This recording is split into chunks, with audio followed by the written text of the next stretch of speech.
Olá, nessa aula iremos falar sobre o papel dos núcleos da base na regulação do movimento. Os núcleos da base, assim como o cerebelo, têm um papel auxiliar na execução do movimento. Vamos recordar que as áreas corticais, elas vão inicialmente gerar a decisão de se movimentar. Uma vez feito isso, as áreas de planejamento do movimento, como as áreas pré-motora e área motora suplementar, irão enviar informação para o cerebelo, mas também enviarão informações para os núcleos da base. Os núcleos da base vão permitir a gente iniciar o movimento e também vão auxiliar na direção do movimento, na amplitude que eu tenho que realizar daquele movimento, a força com que a gente vai realizar aquele movimento. E uma vez que a gente ativa os núcleos da base, a gente vai ver que existe um circuito que vai ser ativado e esse circuito vai contribuir devolvendo a informação para o córtex para que a gente consiga agora ativar o trato córtico-espinhal e realizar de fato o movimento. Mas primeiro, a gente tem que recordar quais são os núcleos que vão compor os núcleos da base. A gente vai ter o núcleo caudado e putame, que a gente costuma chamar os dois de estriado. Mais especificamente, a gente está falando do estriado dorsal. Temos ainda o globo pálido, que vai ser composto por duas partes, uma parte interna e uma parte externa. Então, temos o globo pálido interno e o globo pálido externo. Temos a substância negra, que é uma estrutura localizada lá no mesencéfalo, que vai projetar neurônios lá para o estriado, que secretam dopamina. E teremos ainda os núcleos subtalâmicos que vão fazer parte do circuito que compõe os núcleos da base. A gente consegue perceber aqui nessa imagem, nessas duas imagens, a disposição tridimensional dos núcleos da base. Então temos aqui o núcleo caudado e o putame. Se a gente perceber, a gente vai ter a coroa radiada passando por eles e isso dá uma aparência estriada, daí o nome de estriado. Temos uma região anterior, que é o núcleo accumbens, não iremos falar sobre ele aqui, mas perceba que o núcleo accumbens ele é mais ventral. Então, a gente fala que o núcleo accumbens se encontra no estriado ventral, enquanto o núcleo caudado e o putame se encontram no estriado dorsal.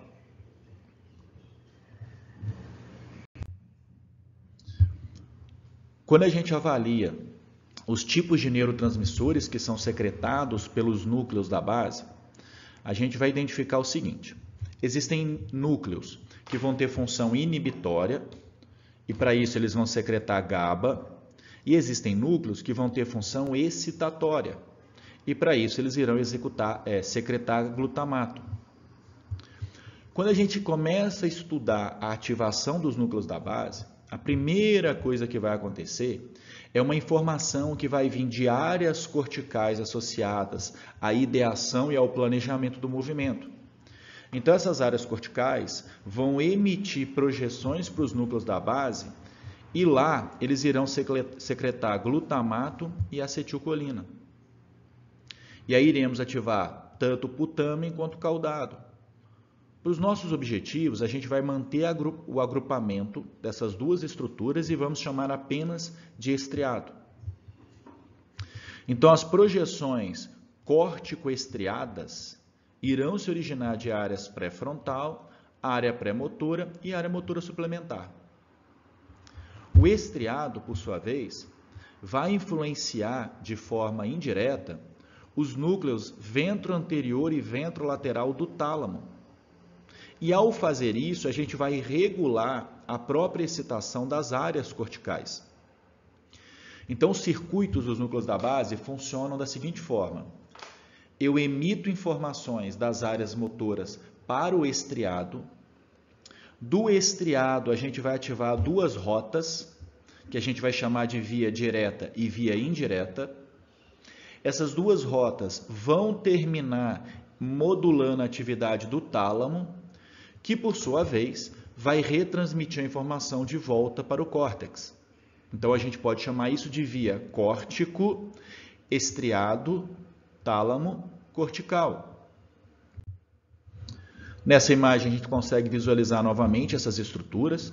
Então observa aqui, ó, caudado e putame. Temos aqui o globo pálido, então a gente consegue ver nessa imagem que o globo pálido está colado no putame. Temos os núcleos subtalâmicos e temos aqui no mesencéfalo a substância negra. Quando a gente estuda os núcleos da base, a gente tem que entender também que existem dois princípios básicos para a gente entender o funcionamento deles. Existe um princípio que é anatômico e o outro que é fisiológico. O anatômico, ele vai mostrar para a gente como que funciona a organização em relação aos circuitos dos núcleos da base. Então, a maior parte das áreas corticais que se projetam para os núcleos da base recebem de volta uma reinervação destes, ou seja, eu tenho um feedback. Então, aqui eu estou falando que existe uma rede de projeção de neurônios do córtex para o estriado, do estriado para o tálamo e do tálamo de volta para essas áreas corticais. Fisiologicamente, a gente tem que entender o seguinte: o globo pálido interno, bem como o globo pálido externo, eles estão o tempo todo emitindo neurônios GABAérgicos. Então, o globo pálido interno e o globo pálido externo terão funções inibitórias. Agora, o globo pálido interno e uma parte da substância negra, que é a substância negra parte reticular, são as vias de saída dos núcleos da base. Mas no nosso caso aqui, a gente não vai focar na substância negra parte reticular. Vamos focar apenas no globo pálido interno. Então, a gente vai entender que a principal via de eferência dos núcleos da base, ou seja, a principal via de saída dos núcleos da base, é o globo pálido interno, que tem ação inibitória para o tálamo. Então, a gente começa a entender que o globo pálido interno está tonicamente inibindo o tálamo. E isso vai contribuir para que a gente não realize movimentos involuntários. E aqui já vem uma característica da disfunção dos núcleos da base. Quando a gente apresenta alguma alteração, a gente tem uma tendência a manifestar movimentos involuntários. Podemos dar exemplo aqui, doença de Parkinson com tremor de repouso, e temos também, por exemplo, Coreia de Huntington, onde o sujeito vai apresentar movimentos espásticos, involuntários. Observe então aqui um esquema desse circuito. Temos as áreas aqui de planejamento do movimento, área motora suplementar, área pré-motora. A gente manda a informação lá para o estriado. Do estriado, pela via direta e indireta, a gente vai modular a atividade do tálamo, que por sua vez vai devolver a informação para essas áreas motoras. E é necessário que esse circuito ocorra para que a gente inicie o movimento e também consiga realizar o movimento de forma correta.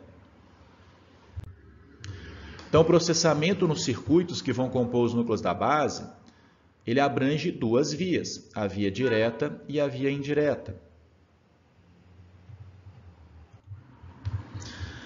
A via direta, ela tem esse nome porque ela é uma via mais rápida. Quando a gente fala da via direta, a gente está falando da projeção do estriado em direção ao globo pálido interno.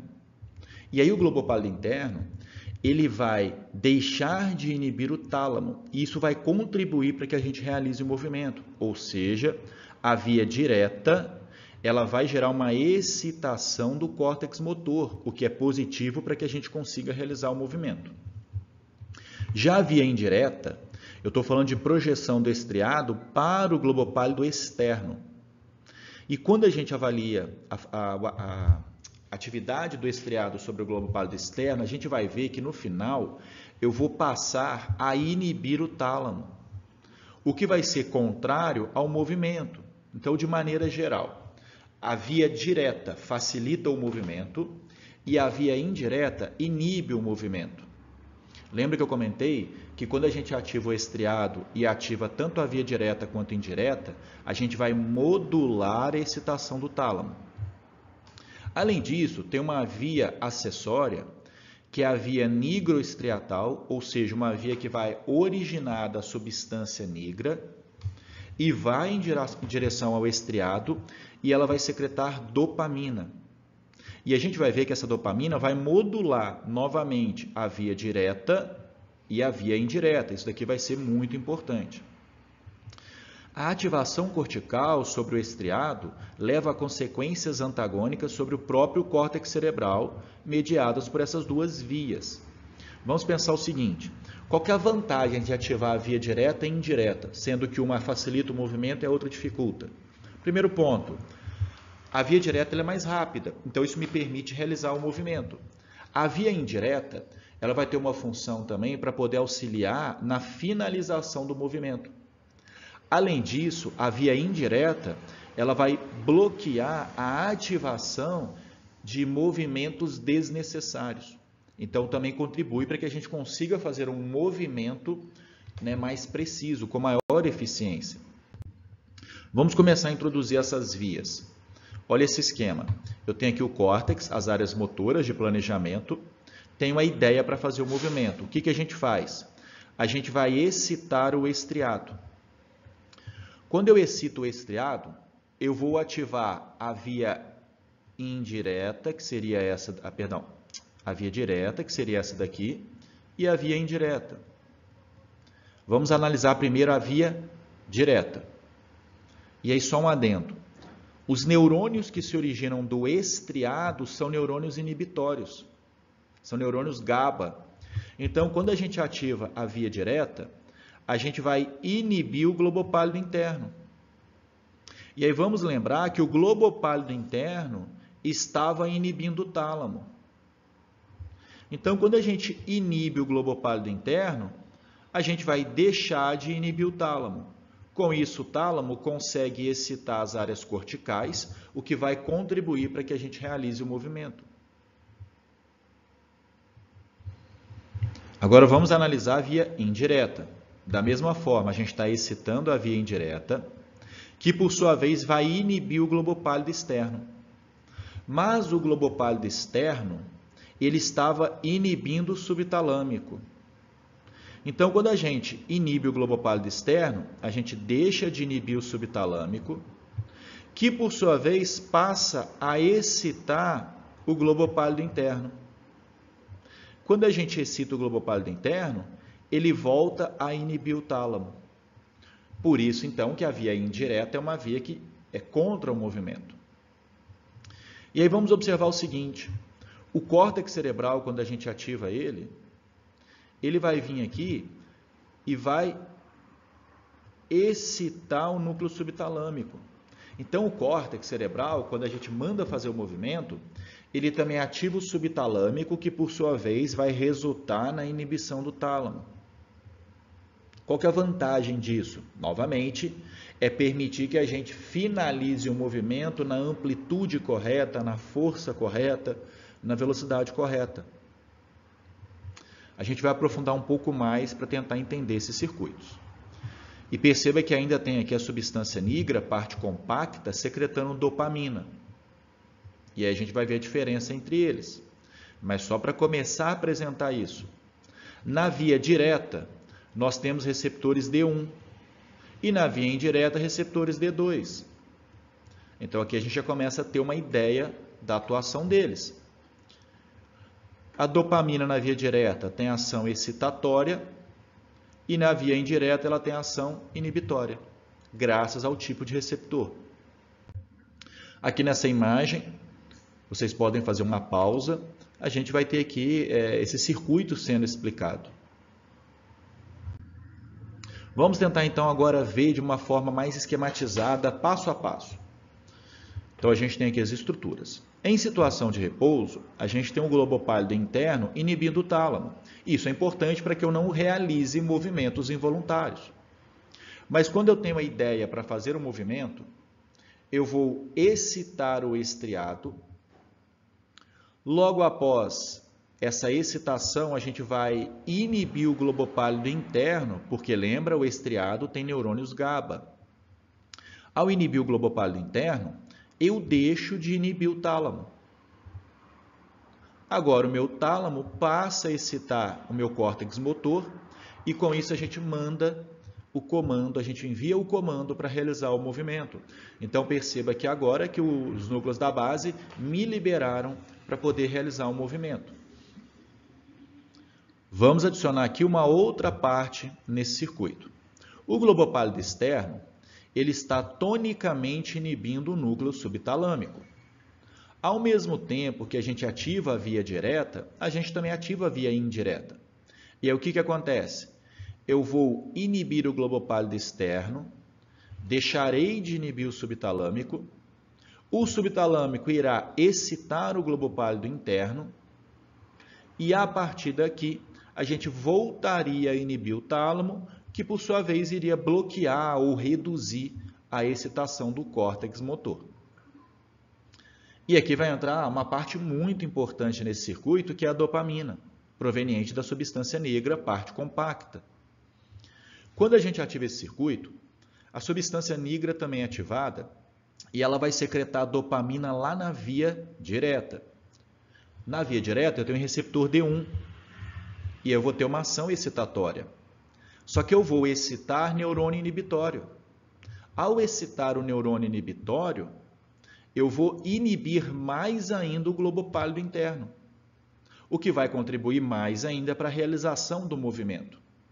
Então a gente costuma falar o seguinte: dopamina na via D1, na via direta, facilita o movimento, ela potencializa a via direta. Já na via indireta, a gente vai ter receptores do tipo D2. Só que D2 é inibitório. Então perceba que aqui a gente vai inibir o neurônio que inibiria o globo pálido externo. É um pouco confuso? Então, para facilitar, eu vou explicar de forma isolada o que aconteceria se a gente utilizasse apenas dopamina.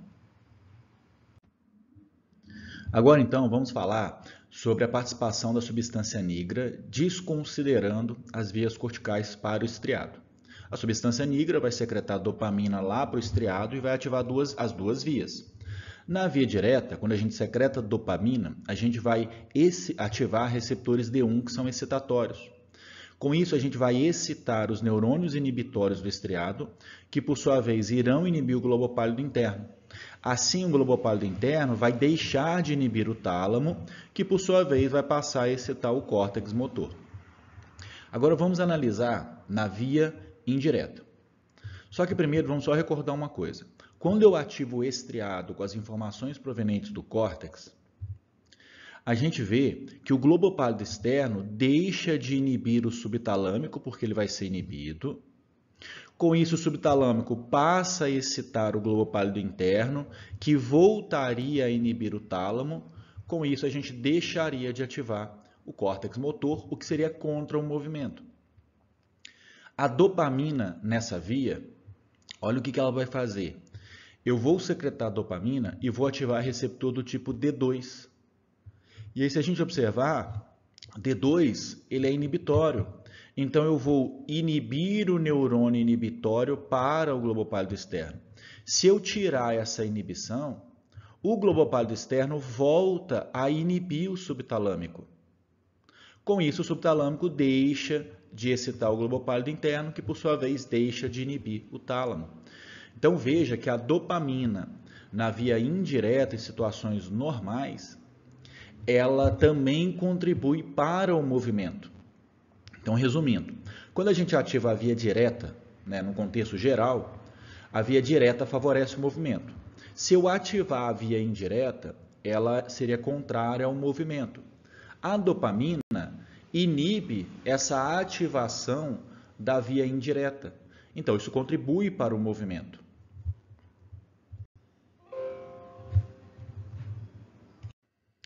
Portanto, a dopamina via nigrostriatal, ela vai facilitar as atividades nas áreas motoras corticais. Dopamina facilita o movimento. O que ela faz? Ela vai ter ação excitatória global sobre a via direta, via receptor D1, e uma ação inibitória global sobre a via indireta, via receptor D2. E aí a gente vai falar um pouco agora sobre alguns distúrbios associados aos núcleos da base. Novamente, quando a gente tem alteração no funcionamento dessas estruturas, uma característica que a gente observa, uma característica que é comum, são movimentos involuntários. Vamos iniciar aqui por um distúrbio associado à lesão do globo pálido interno, que é a atetose. Lembra que o globo pálido interno tem a função de inibir o tálamo. Se a gente lesionar o globo pálido interno, a gente não consegue inibir o tálamo e ele passa a excitar o córtex. Isso pode gerar movimentos involuntários. A atetose é caracterizada por movimentos de contorção, espontâneos, involuntários e contínuos, das extremidades, geralmente ali nas mãos, braços, pescoço, até mesmo na face.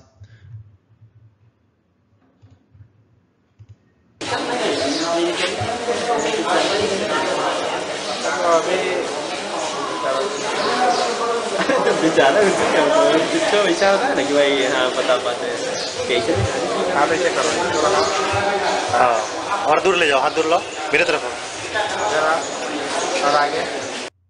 Agora, se a gente lesionar uma estrutura anterior ao globo pálido interno, que é o núcleo subtalâmico, ele vai deixar de excitar o globo pálido interno, que por sua vez deixa de inibir o tálamo. E aí perceba o seguinte, quanto mais a lesão se aproxima do estriado, mais difusos são os sintomas, ou seja, os sintomas eles tendem a pegar estruturas maiores, podendo até acometer o corpo inteiro.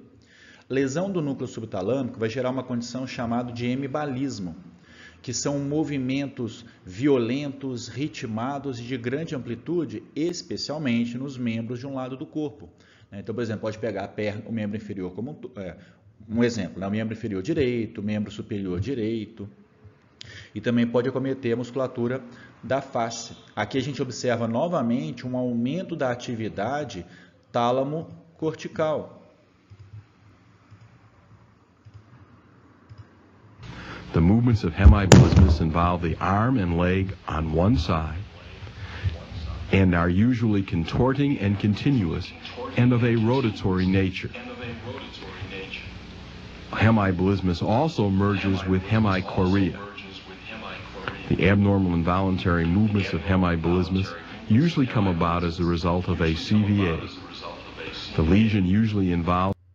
Outra condição, doença de Huntington, também conhecido como Coreia de Huntington, que está associada a uma degeneração lá do estriado, principalmente na região do putame.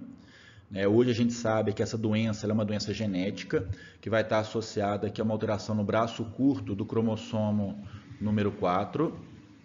E a característica dela é o seguinte, ela é uma doença degenerativa. No início da doença, é comum o indivíduo começar a apresentar algumas alterações cognitivas, como esquecimento, depressão, pode apresentar irritabilidade e também começam a surgir alterações motoras, como fraqueza de membros inferiores, podendo apresentar quedas e também movimentos coreiformes. A coreia ela é caracterizada por movimentos irregulares de torção e podem ser movimentos do rosto, como caretas, revirar os olhos, língua, podendo evoluir para os membros. Uma característica dessa doença é que, inicialmente, os sintomas surgem principalmente quando a pessoa quer realizar um movimento. Mas a tendência é que vai evoluindo e mesmo em repouso ela apresente esses movimentos, evoluindo para o estágio final, o estágio mais avançado, que seria um quadro de demência.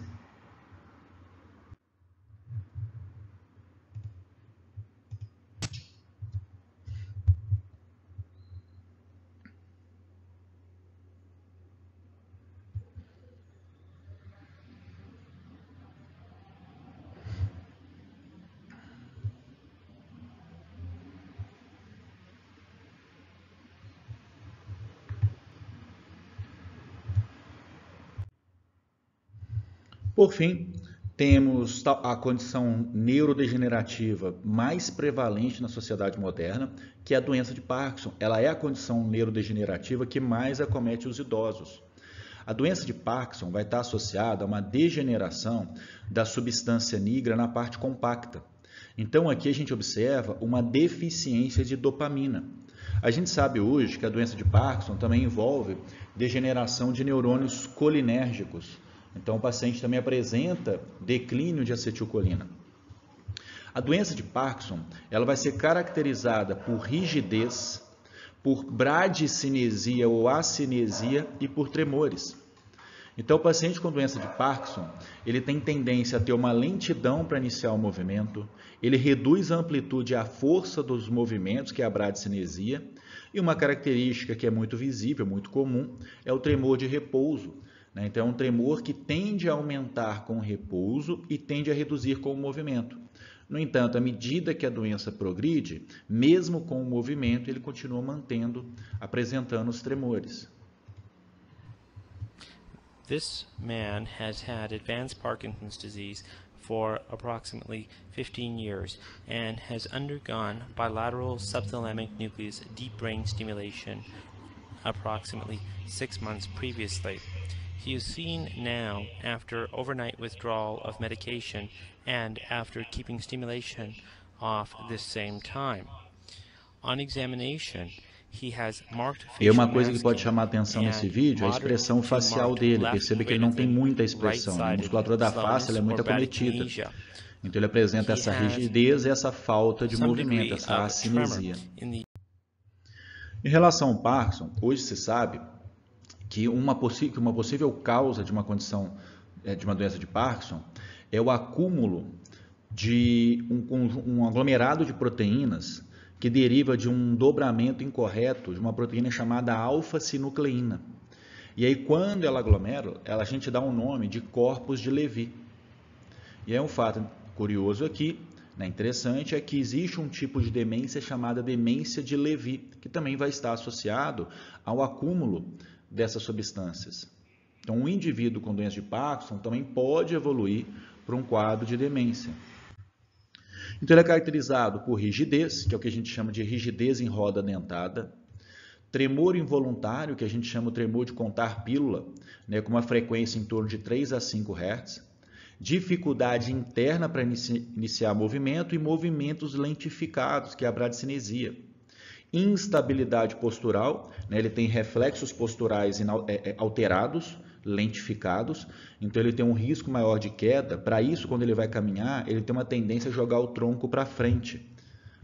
Disfagia também pode começar a afetar a musculatura bulbar, então ele começa a apresentar dificuldade em deglutir, por exemplo, e face inexpressivo, que a gente chama de hipomimia, como a gente observou ali no vídeo.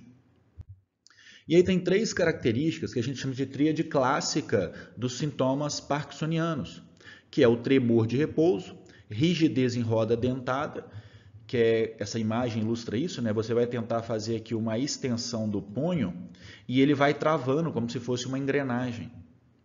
E temos também a bradicinesia. Como essa condição ela é a condição neurodegenerativa mais comum, a gente vai dar uma passada aqui na alteração dos circuitos dos núcleos da base que ocorrem nessa doença.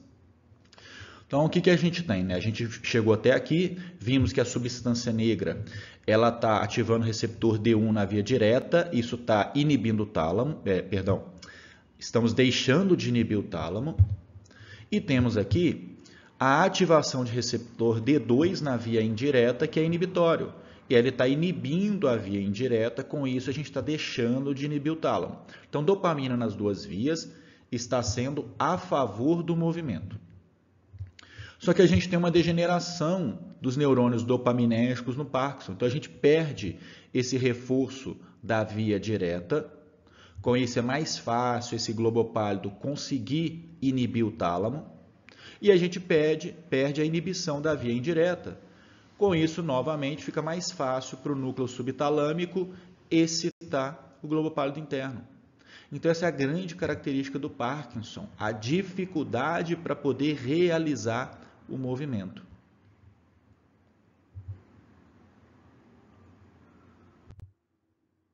E aí, para a gente finalizar, a gente divide as doenças, os distúrbios associados às disfunções dos núcleos da base em condições hipercinéticas e hipocinéticas. Hipercinética é quando eu tenho atividade motora excessiva, manifestado com movimentos involuntários. Isso vai ser associado a vários graus de hipotonia, como exemplo, coreia de Huntington, hemibalismo, atetose. Hipocinesia está associado a um déficit significativo na iniciação do movimento e redução na amplitude e velocidade dos movimentos voluntários. Ele tende a apresentar rigidez muscular e tremor de repouso, exemplo Parkinson. E aqui uma observação, né? Apesar do Parkinson apresentar o tremor de repouso, as principais características do Parkinson envolvem a dificuldade para realizar movimento e rigidez. Então, ela é classificada como uma doença hipocinética.